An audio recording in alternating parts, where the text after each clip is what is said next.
আমি তো 70-এর কাছাকাছি দেবো, 70 প্লাস। না, বাকি 30 আমি বলছি কারণ আমি একটু প্র্যাগমেটিক। আমি নিজের ড্রাম কিন্তু খুব কমই বাজাই। আমার ভাস্তারা ওই দিন বলছে, চাচু আপনার আমরা প্রাউড, আপনি ড্রাম বাজান না কেন? আমি বলতে বাধ্য এগুলো রাখো তো। আমি সাধারণত একটু যে আমাদের অনেকগুলো করার ইচ্ছা ছিল, সেগুলো আমরা করতে পারি নাই, আমাদের কাছে এক্সপেকটেশন।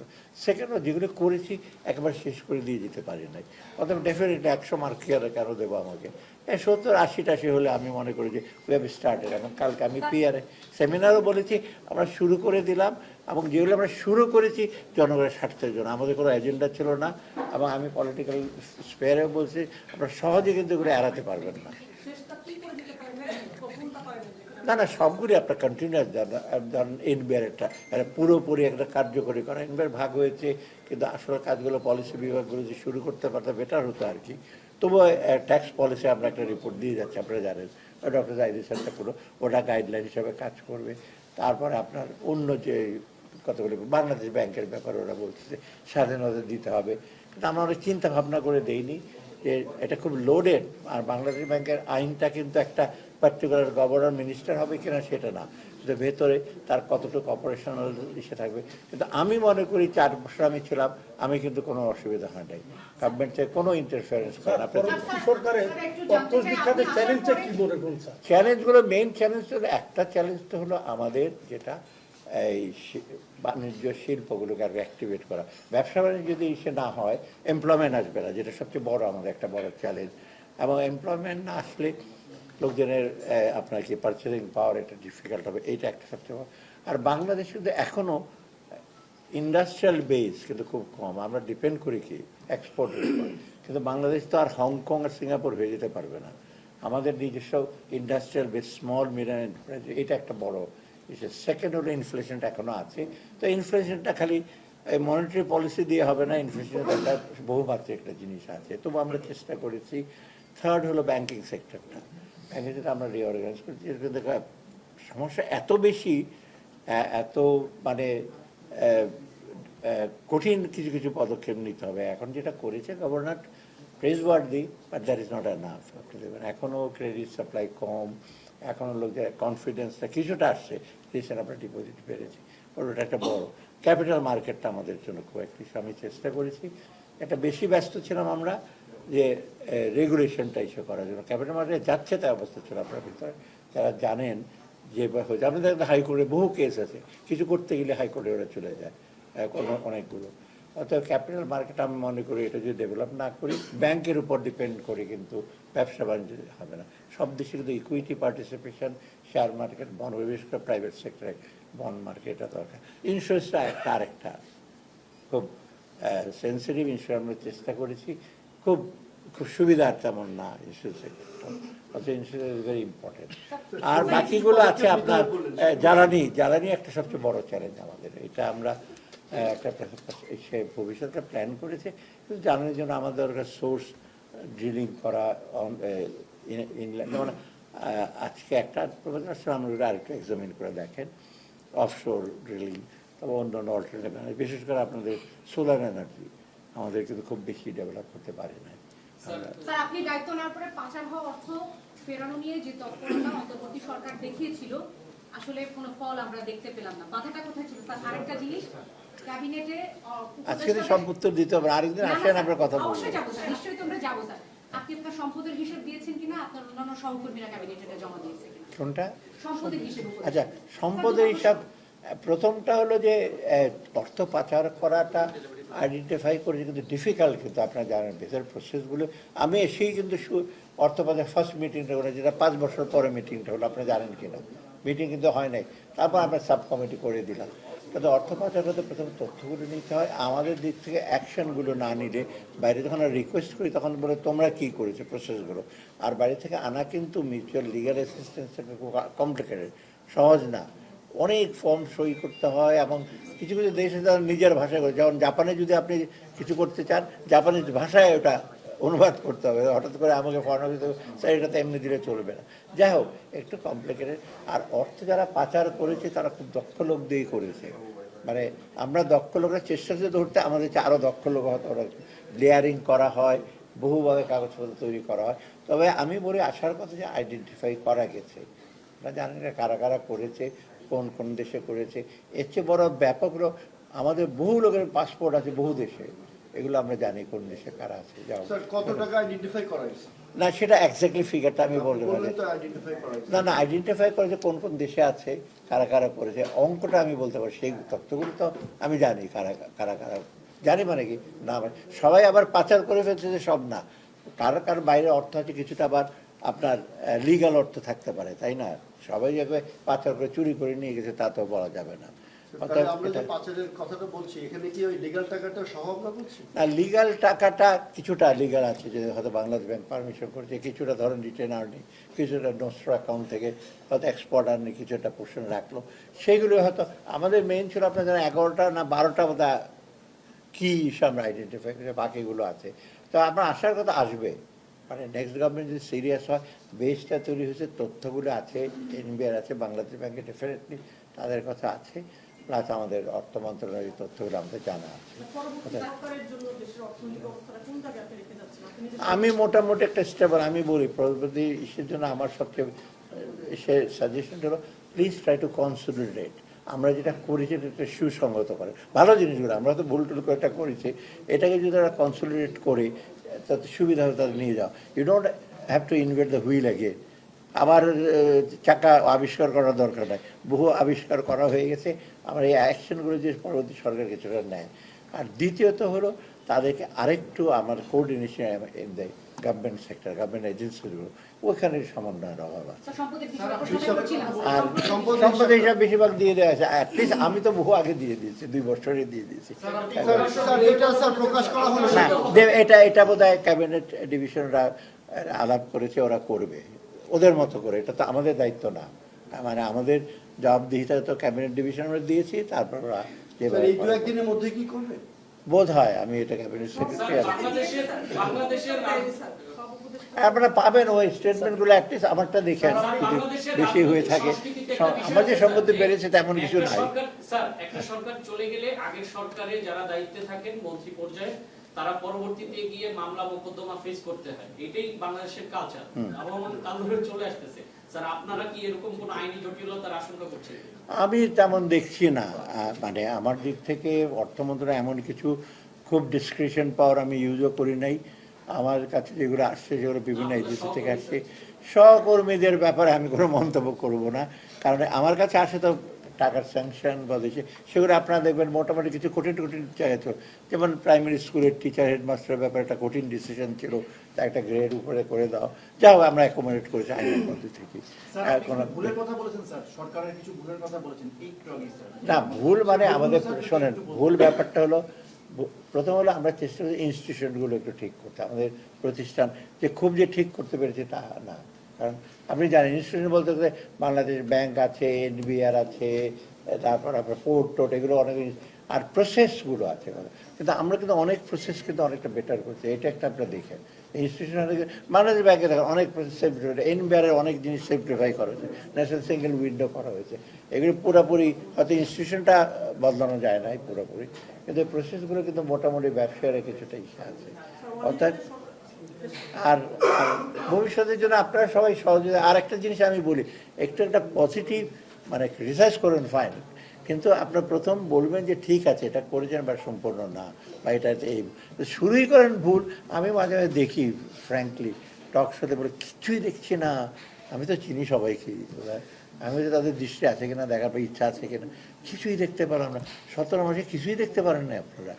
এই যে থেকে চলে গেছিলো ইকোনমিটা, ভেতরে খবর তো আপনারা অনেক সময় জানেন না, তো ভেতরে কি অবস্থা। নতুন সরকারের এবং বাইরে শোনেন, বাইরে যাদের সাথে নেগোসিয়েট আমরা করেছি তারা কিন্তু কোনোদিন বলেন যে বাংলাদেশ খুব খারাপ, আমাদের অ্যাচিভমেন্ট ভালো, বলে তোমরা যেটা করেছো প্রেজ ওয়ার্থি, বাট সামনের চ্যালেঞ্জ আরো কঠিন হচ্ছে সামনে, সেটা আমাদেরকে ওরা বলেছে। স্যার নতুন সরকার যদি আপনাকে না না স্যার যদি আপনাকে স্যার প্রস্তাব করে স্যার, আমি এগুলো কিচ্ছু জানি না। স্যার প্রস্তাব যদি করে আপনি স্যার, শোনেন আমি তো চাকরি অফ অ্যান্ড গভর্নমেন্টের মাঝখানে মাস্টারি করলাম, ওরা এখন বোঝা আবার ফিরে যেতে আপনাকে যদি স্যার প্রস্তাব দেয় আপনি আসবেন কিনা যাবো, স্যার? প্রস্তাব যদি দেয় আসবেন কিনা স্যার? সেটা আমি আমার মনে হয় না না পলিটিক্যাল গভর্নমেন্ট হবে, তারা নিজেদের মতো করবে।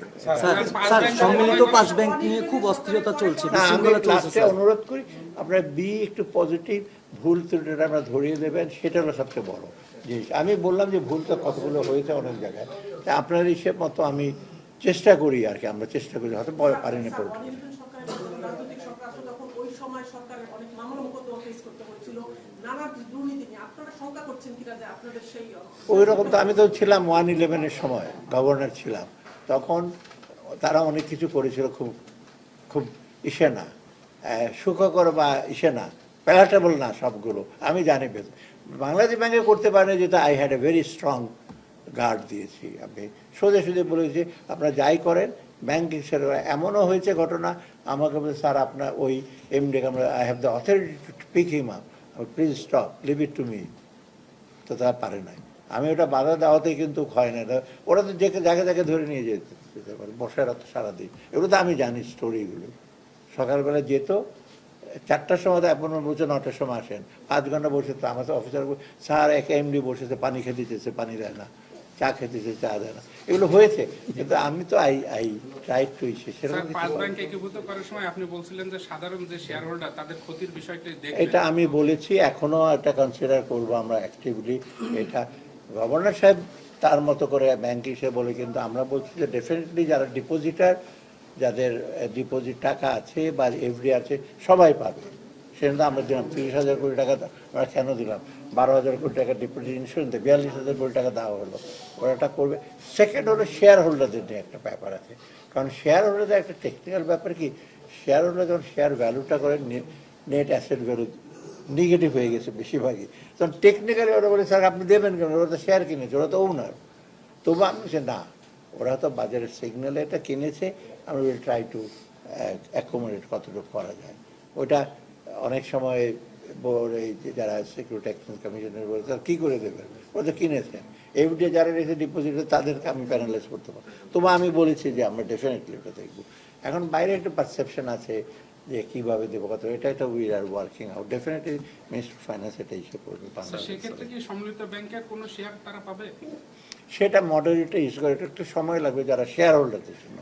ওটা হয়তো একটা পার্টিকুলার, যেমন ধরেন কারো বহু টাকা ওখানে শেয়ার কিনেছে, হয়তো ওখান থেকে একটা পার্টিকুলার পোর্শন দিতে পারে শেয়ার, বা বাকিটুকু হয়তো ক্ষতিপূরণ দিতে।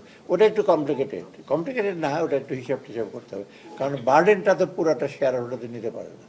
কারণ আপনি দেখেন ওদের অ্যাসেট ভ্যালু, আপনারা টেকনিক্যাল হিসাব করেন না কেন শেয়ার প্রাইস কত হয়েছে যে 5টা ব্যাংকের, ওটা আমরা না করি নাই। আমি প্রথমেই কিন্তু বলেছি যে ইভেন ওই ব্যাংক রেজুলেশন আছে, তো উইল কনসিডার। উপদেষ্টাদের শ্বেতপত্র বের করতে চান, আপনি কি সেখানে আপনারা সাপোর্ট থাকবে? মনে করেন যে আসলে শ্বেতপত্র প্রকাশ উচিত হবে না? না, আমি সব কমিটির রুমে থাকি। আমার হিসাব যদি চায় আপনারা দেখবেন যে কমিটি, উপদেষ্টাদের দুর্নীতি নিয়ে কথা অলরেডি কথা হচ্ছে, সেটা ইন্ডিপেন্ডেন্ট যারা তারা করবে। স্যার বিগত রাজনৈতিক সরকারের সময় স্যার একটা 15 বছর ধরে সরকার চালানোর পরে যে অর্থনীতি রেখে গেছিল, আপনারা এসেই বললেন যে অর্থনীতি একদম ডিস্ট্রয় হয়ে গেছে, শেষের দিকে ছিল। এবং একটু আগেও বলতেছিলেন যে ভেতরের অনেক খবর তো আপনারা জানেন না। আমরা একটু জানতে চাই যে অর্থনীতি আপনারা রেখে যাচ্ছেন, আগামী রাজনৈতিক সরকার এসে আপনাদেরকে মানে কি বলবে, এক কথায় যদি বলেন যে এটা কোন অবস্থানে স্টেবল? না, আমি বলি ভেতরের খবর আমি বলছি যে বেশিরভাগ প্রতিষ্ঠানগুলো যার কাজ করার কথা বা করার ম্যান্ডেট যারা করতে পারে নাই বা অনেকে করে নাই, দুইটা ব্যাপার। অনেকে ইচ্ছাকৃত করে নাই, যেটা ট্রান্সপারেন্সি অ্যাকাউন্টেবিলিটি বলি করে নাই। প্রসেসগুলো আছে বাংলাদেশে, অনেক আইন আছে, সেই আইনগুলো কিন্তু কমপ্লাই করে না, অনেকে ডিসক্রিপশনের পাওয়ার ইউজ করেছে, সেটা আমি কোনোদিন করিনি। বাংলাদেশ ব্যাংকে আপনারা দেখেছেন নতুন ব্যাংক দিতে বলছে, আমি সোজাসুজি তাদের সাথে কথা বলে দেওয়া যাবে না। অতএব এইগুলো সবচেয়ে বড় উইকনেস ছিল। তারপরে এটার ফলে যেটা হয়েছে, দেশের বেশিরভাগ অর্থ কোথায় গেছে না গেছে আপনারা নিজেরাই জানেন। ওইগুলো ঠিক জাজমেন্ট ইস্যু করে, কোনো ইন্ডাস্ট্রি টাকা দিয়েছে, টাকা দরকার হয়তো 5 কোটি টাকা দিয়ে দিয়েছে 10 কোটি টাকা। আমি জানি যে একজন বলছে ফ্ল্যাট কিনবে, পর্দাগুলোর দাম বলছে ওখানে 10 লক্ষ টাকার পর্দা লিখে দাও। ফ্ল্যাট কিনে যত 3 কোটি টাকা দিয়ে ওখানে ফ্ল্যাটের দাম 10 কোটি টাকা। যাই হোক, এগুলো তো আপনারা নিজেরাও জানেন। তা আমরা আমাদের সময় আমার মনে হয় এই সমস্ত করেছি আমরা, বা আমাদের কোনো পার্সোনাল কেউ করেছে বলে মনে হয়। অ্যাটলিস্ট আমি তো ফ্ল্যাটে থাকতাম, এখনও ফ্ল্যাটে থাকি, সারা জীবন ওই রকমই ছিলাম। কোনো ইন্ডিপেন্ডেন্ট ব্যাংক, একমাত্র গভর্নর হিসেবে একটা ইন্ডিপেন্ডেন্ট বাড়ি ছিল, ওটা থাকছিল। অনেক কাজ শেষ করতে পারেন 18 মাস সময়টাকে কি আপনি আমি মনে করি 18 মাস যেটা আমরা করেছি সেটা 18 মাসে বাংলাদেশকে একটা এমন জায়গায় নিয়ে আসছি। ওভারঅল 54 ইয়ার্সে কিন্তু অ্যাচিভমেন্ট খারাপ না বাংলাদেশের, মানে চড়াই উত্তরায় পেরিয়ে কিন্তু বাংলাদেশ যেটা 7.5 কোটি লোকের ছিল সেটা 18 কোটি লোকে তো আমরা খাওয়াতে পারছি, তাই না? মোটামুটি তো ইসে আছে, যেটা ওনাকে বলছে টেস্ট কেস অফ ডেভেলপমেন্ট, সেটা তো উতরে আসছে না আমরা, যে টেস্ট কেস না, এখন মোটামুটি একটা মডেল কেস বলে। সেটা আমরা একটা ক্ষেত্র প্রস্তুত করেছি যাতে করে সামনে আরো দ্রুত এগিয়ে নিয়ে যেতে। স্যার, আপনি প্রতিষ্ঠানগুলোর কথা বললেন, বাংলাদেশ ব্যাংক আইন সংশোধনের একটা প্রস্তাব পাঠানো হয়েছিল আরো করার জন্য, এটা আপনি কিছু করেননি, পরবর্তী সরকার আমার চিঠিটা পড়ে দেখেন, এক পৃষ্ঠা একটা চিঠি আছে, অনেকে পড়েছে, আমি কি বলেছি দেখেন। একটা বাংলাদেশ ব্যাংকের শুধু গভর্নরের স্ট্যাটাস বা গভর্নরকে মন্ত্রী বানিয়ে দিতাম না, ভেতরে তো আরো অনেক কিছু জিনিস দরকার হবে, তার সাথে রিলেটেড পুরো ব্যাংকিং সেক্টর রিলেটেড। অর্থাৎ চট করে আমি আমাদের সময় যে জাজমেন্ট, যেমন বোর্ড চেঞ্জ করা, এগুলো তো আমাদের ইন্টারিম গভর্নমেন্টের এত দায়িত্ব তো না, যে বোর্ডের কনস্টিটিউশন চেঞ্জ করে দেওয়া, বোর্ডে প্রাইভেট সেক্টরের লোক আনা, সরকারে একজন লোক থাকবে না, এগুলো তো খুব ডিফিকাল্ট ডিসিশন। আমরা ইন্টারিম গভর্নমেন্ট থেকে এই সমস্ত জিনিস তো আমাদের ঠিক সাজে না, খালি স্ট্যাটাস চেঞ্জ করা তো না। বাংলাদেশ ব্যাংকের মানে আবার আমি মনে করি যা আছে অটোনমি জিনিসটা আমি সবসময় বলি, ইউ হ্যাভ টু প্রুভ যে ইউ আর ক্যাপেবল টু যে এক্সার্ট অটোনমি। এখন আমরা লোকজন সাঙ্গপাঙ্গরা যদি ঠিক ভালোভাবে কাজ করে, আমি একা ফেরিস্ত হয়ে লাভ আছে কোনো? এটা আপনারা নিজেরাও জানেন। যাক, দোয়া করেন আমাদের জন্য। ভালো থাকবেন, আমাদের জন্য আমাদের জন্য শুভেচ্ছা। হ্যাঁ, ভোট দেবো তো আমি। ওই যে গুলশান কি আছে না, গুলশান মডেল স্কুল কি একটা, হ্যাঁ, ওই যে স্যার, উপদেষ্টা হওয়ার আগে আপনাকে যেভাবে আমরা পাইতাম ফোনে, দায়িত্ব ছাড়ার পরে পাবো কিনা?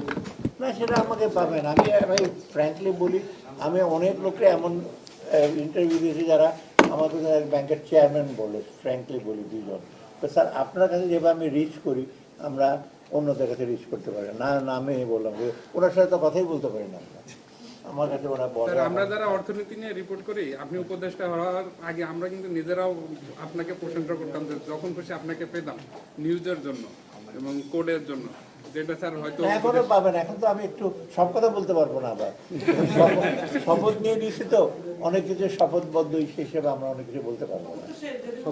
না, শপথ শেষে শপথের থাকবে না, এগুলো তো আমরা আপনাদেরকে বলতে পারবো। এই ডিসক্লোজারটা আমি করতে পারবো।